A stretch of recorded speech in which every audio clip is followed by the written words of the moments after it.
At 60, Shania Twain finally shares the real story about Ricky Nelson.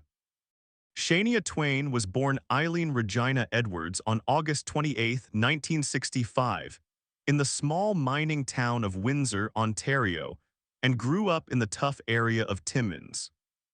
She came from a hard life to become one of the biggest and most popular women in country music ever. Her story isn't just about being talented. It's a great example of being tough, never giving up, and having a strong spirit that wouldn't die out.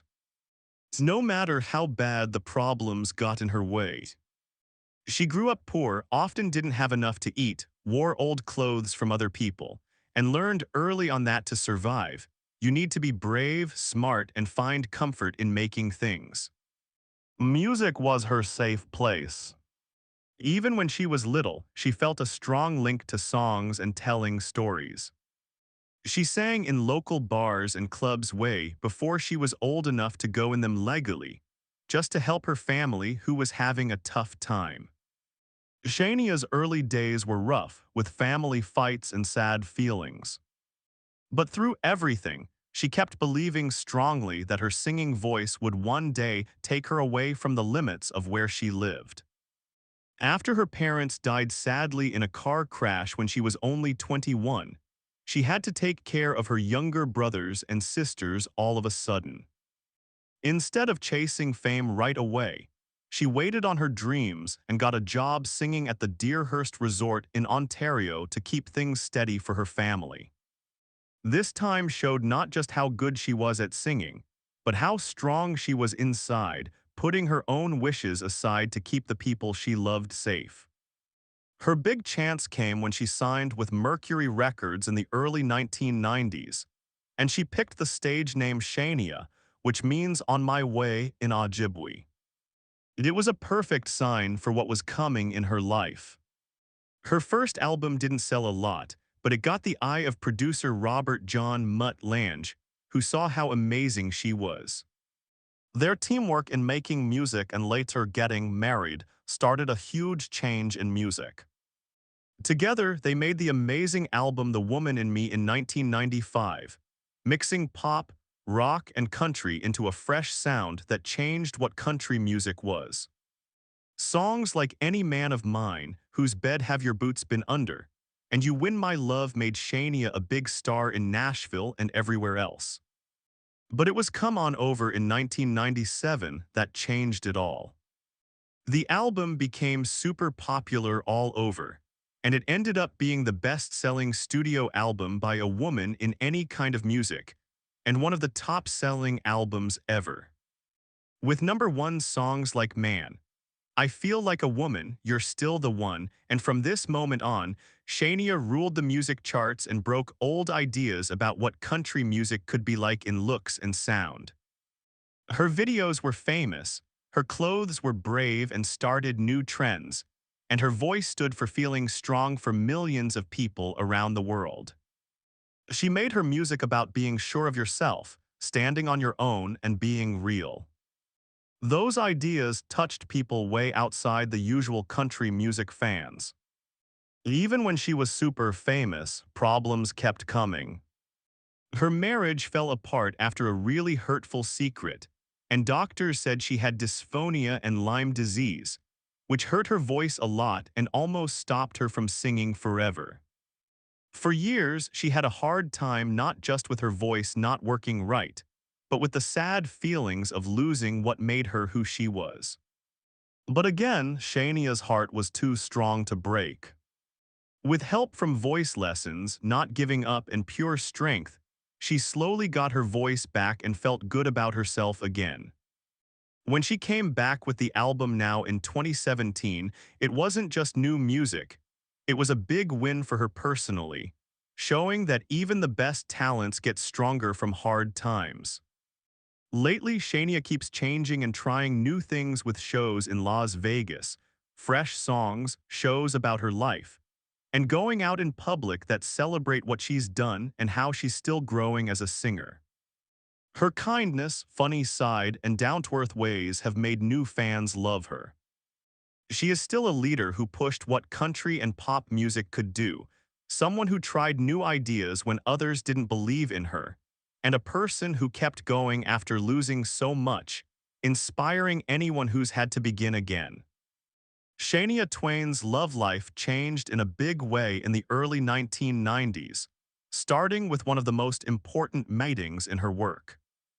After her first album with her name came out, even though it didn't show how good she was at writing songs yet, producer Robert John Mutt Land, he was already famous in rock and country rock from working with AC/DC, Def Leppard, and Bryan Adams, heard her sing and loved how warm, strong, and clear her voice was right away. Lange got in touch after hearing her own songs, liking how she sang and how she could write. What started as just talking about work turned into months of phone calls from far away. They talked for hours and hours about music, ideas for words in songs their Lee Vess and what they wanted in the future. In those close and exciting talks, they started to feel connected, first because of music, but then it became something more personal. After only talking on the phone for months, Twain and Lange finally met in person at Nashville's Fan Fair in June 1993, a big country music party where singers and fans hang out. Their meeting showed what their talks had already said. They clicked right away and really liked each other.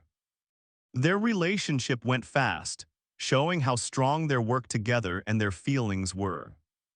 On December 28, 1993, they got married, starting a new part in Shania's life and in her music too. Together, they made some of the top-selling country pop albums ever, like The Woman in Me and Come On Over. Their son, Ija Said Like Asia, was born on August 12, 2001. Having their baby brought happiness when Shania was already famous all over the world, and being a mom was one of her favorite things. Even though they looked happy and their marriage seemed good from outside, inside things started to go wrong. On May 15, 2008, everyone was surprised when they heard Twain and Lange were splitting up. The reason was Lange had an affair with Marie-Anne Thiebaud, who was Shania's good friend and helper, and it broke Shania's heart. The hurt came from both her husband and the friend she trusted most. Shania later talked openly about how sad she felt, like she was left alone and the emptiness after. Their divorce was done on June 9, 2010, ending one of the most well-known teams in music for creating and love. But from the sadness came something surprising and good. Marie-Anne's ex-husband, Frédéric Thiebaud, who works for Nestlé in Switzerland, had the same kind of hurt happen to him. And in their sad times together, he and Shania found comfort, got each other, and then fell in love. On December 20th, 2010, people heard that Shania and Frédéric were going to get married. Their love showed being strong, winning over bad times, and fans loved how open Shania was about her feelings on the way to finding love again. They got married on January 1st, 2011, in a sweet wedding in Rincon, Puerto Rico, starting a happy new time for the singer. Besides her love life, Shania is known for how she lives and what she believes in. She's a big vegetarian, choosing it for health and because it's right, which fits with how she loves nature and animals from growing up in the country in Canada. She's also into Sant Mat, a spiritual way from the East that focuses on thinking quietly, feeling peaceful inside, and living good. Shania often says these things helped her stay even when fame got crazy, she got sick, or her relationships had ups and downs. In 2010, because she cared a lot and remembered her own hard childhood, Shania started Shania Kids Can, a group to help kids who have big problems like being poor, not getting love, or homes that aren't steady. She knew lots of kids like that don't get help from regular places, so she made the program give safe spots, help with school, support for failings, and ways to feel good about themselves for kids who need it, showing how she always wants to help others and make things better. Her book From This Moment On came out on March 27, 2011, and gave people a true and interesting peek into her life. In it, she talked about her sad early years, how she became famous everywhere, her marriage and the hard split, her health fights like the bad Lyme disease that hurt her voice for a while, and finding new meaning and love. The book sold a lot and touched fans who saw her as not just a star, but someone who made it through tough stuff. At 60, Shania Twain thinks more about things, shares more, and is ready to talk straight about the times and people who made her life so special. In a new talk, she surprised everyone by telling the whole true story about how she always looked up to Ricky Nelson, who passed away. This liking shaped her music ideas since she was a kid. I was just a little girl in Timmins, sitting with my legs crossed on the living room floor looking at our small TV, Shania remembered. And every time Ricky Nelson was on, I felt so excited inside. His voice was smooth like soft fabric and he pulled you in. I didn't get it back then, but he was one of the first singers who made me think, I want to do that. I want to make people feel happy like he makes me feel. Shania said Nelson wasn't just someone she had a kid crush on or something quick.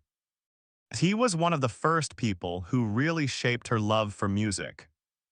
Growing up poor, dealing with hard times, and helping take care of her brothers and sisters after her parents died in a car crash, she held onto music for comfort and to get away. When you're little and dealing with stuff that's too big, you grab onto anything that makes you feel better, she said. Ricky Nelson's songs did that. They were like a warm hug telling me the world could be nice. But Shania also shared that as she grew up as a singer and writer, she loved more how Nelson mixed different kinds of music, country, rockabilly, pop, into something easy but new. He was brave but quiet about it, she said. He didn't brag about being a leader, but he was. He made mixing styles seem normal. And I think that affected me more than I knew. When I mixed country with pop and rock later, I was probably using some of what I got from him. Shania said she kept this secret for years because she was humble and her own work got big fast. But when she turned 60, which she called freeing, she wanted to thank the people who helped her.